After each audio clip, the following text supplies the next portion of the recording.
I don't know why I'm writing this here. Maybe because no one I know in real life would believe me. Maybe because even typing it out feels like a warning, like scratching words into a wall before the dark swallows me whole. I grew up in a small town in New Mexico, the kind of place where everyone knows everyone, where gossip travels faster than the wind, and where stories get passed down like family heirlooms. Most of those stories are harmless. Ghost lights on the highway, old mines that swallow people. But there's one story everyone whispers about, even now, La Llorona, the weeping woman. I used to think it was just a bedtime scare tactic, the way our parents kept us from wandering too close to the river at night. Stay away, mijo. If you hear crying, don't go near. Don't even look. But like every dumb kid, I thought I was braver than the legends. It started 2 summers ago. I was 17, restless, tired of being stuck in a town where nothing ever happened. My friends and I would hang out near the river after dark, smoking, daring each other to jump into the freezing water, just being idiots. We joked about La Llorona too. One of my friends, Marco, even tried imitating her cry once. He cupped his hands around his mouth and wailed like a dying cat until we all laughed so hard we cried. But one night, it wasn't Marco. I was walking home alone after midnight, the cicadas buzzing like static in the heavy summer air. The moon was a pale, broken coin behind thin clouds. I had my headphones in, music blasting, when I realized the air had gone strangely still. No crickets, no cicadas, nothing. Just silence. That's when I heard it. A sound so soft, I thought it was part of my song at first, until it grew louder. A long, broken sob, like someone dragging grief out of their lungs. I pulled out my earbuds. The crying didn't stop.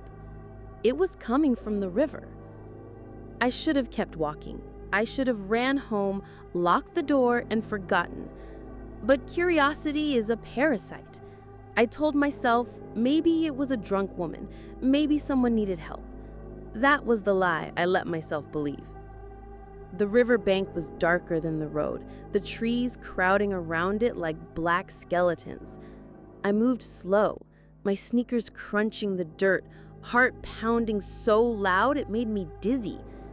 The crying grew clearer, closer.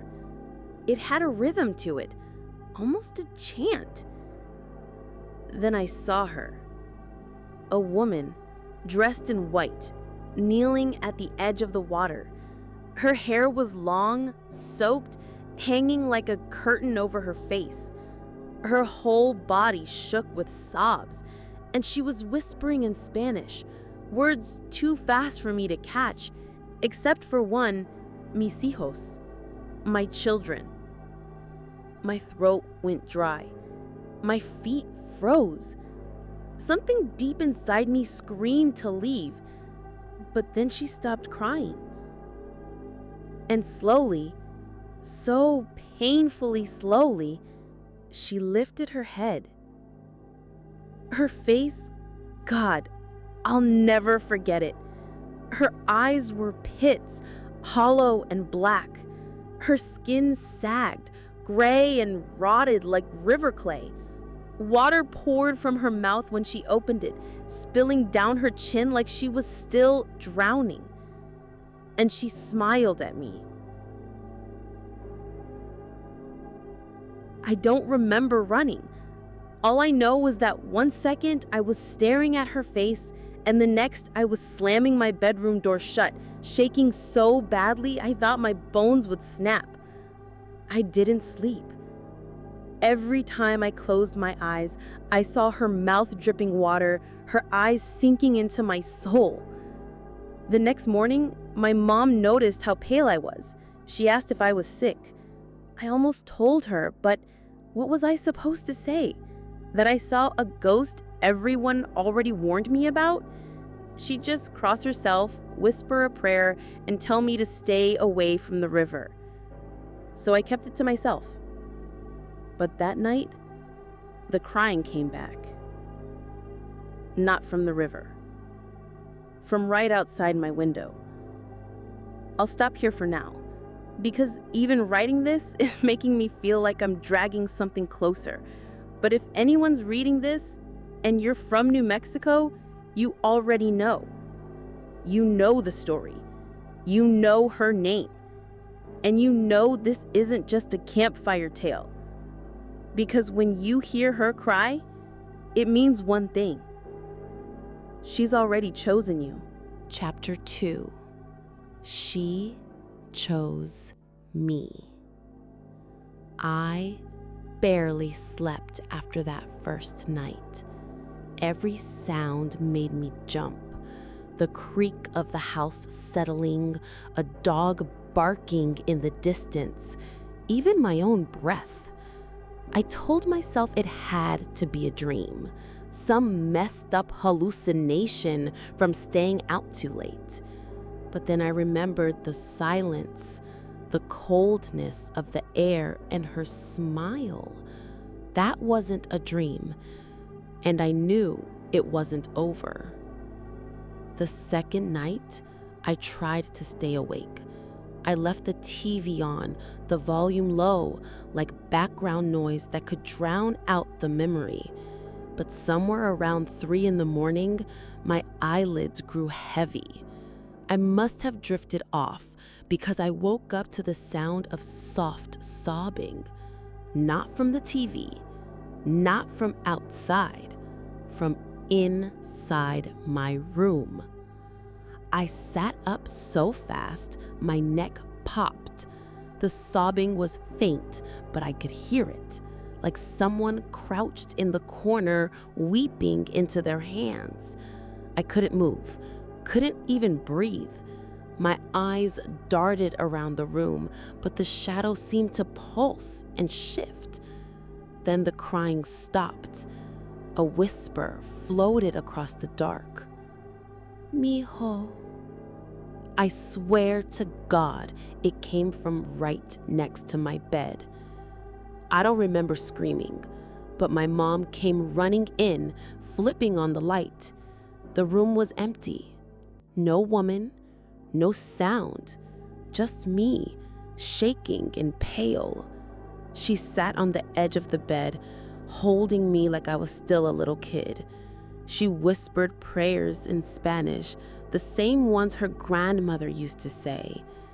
That's when I finally broke down and told her everything. Her face went gray as I spoke. She didn't laugh, didn't tell me I was imagining things. She just listened, lips tight, eyes shining with fear. When I finished, she crossed herself 3 times and whispered, "She's chosen you." The next few days were a blur. I tried to avoid the river, avoid the nights, avoid everything.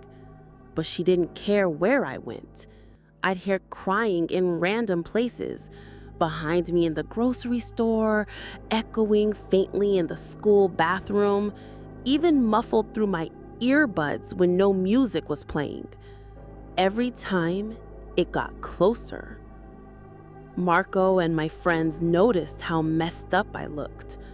I tried to explain, but they laughed it off the way I used to. One night, Marco dared me to come back to the river with them, to prove I wasn't cursed.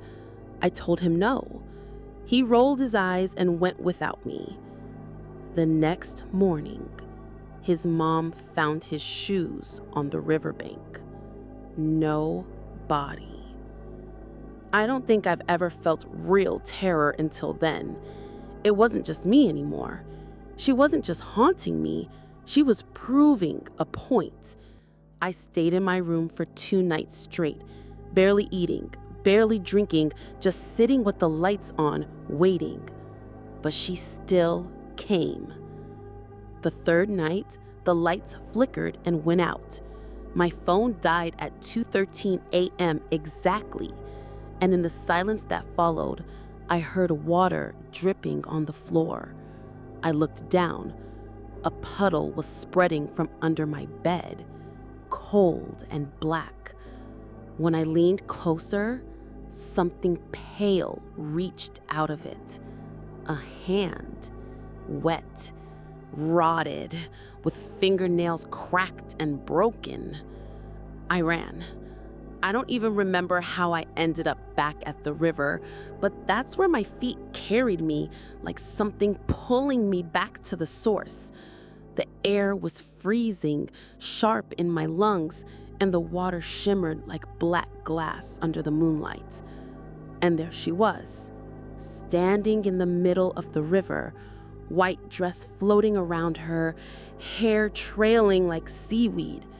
Her face was worse than before, hollow, dripping, her mouth gaping as water poured out like a broken faucet. But her eyes looked at me, and for a moment, I swear she looked almost human, a mother in grief. She stretched out her arms. "Come with me, mijo." The water around her rippled, reaching towards me like hands. My body wanted to move forward, to step into that river and never come back. And I almost did. But then I remembered Marco, his empty shoes, his mother's screams. I turned and ran. That was 2 weeks ago. I don't go near the river anymore. I don't go out at night. I barely sleep. But it doesn't matter. She still finds me.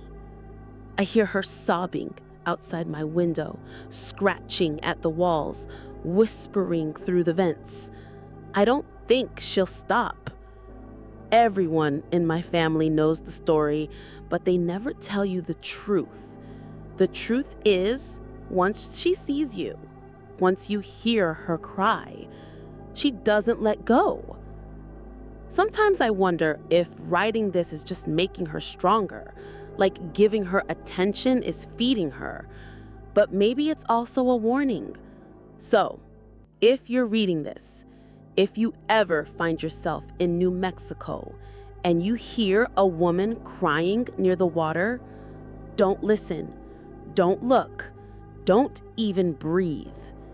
Because if you do, she'll choose you too.